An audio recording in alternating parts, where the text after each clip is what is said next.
Do you want to hear about our own Loch Ness monster here in southwest Donegal?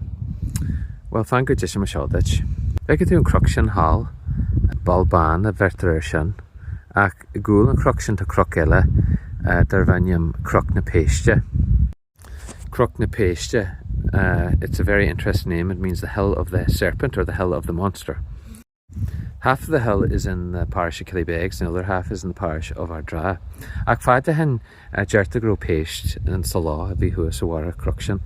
Hokri bun in the hatcha go suas leis an Péiste warbu urawan agus they decided to drain the water out of the lake as well.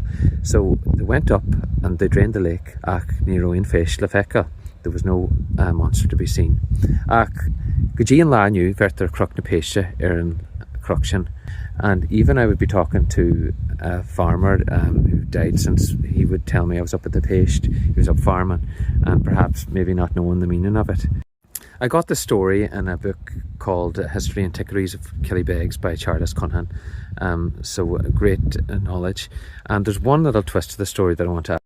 In nearby Mina Valley, which is only a mile or two down the road, in the old Duha study collection from the 1930s, there's a story there from 200 years ago saying that the farmer and we lawan in Lena in Talu agus Bishagauka Kuchikuri, he was looking at a sheep and all the sheep turned their heads, and what he seen coming down the hill was a monster.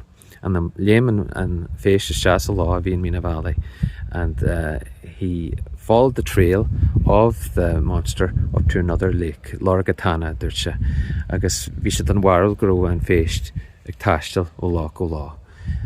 So another twist to that story. So who knows, perhaps the legend of Cnoc na Péiste lives on to this very day.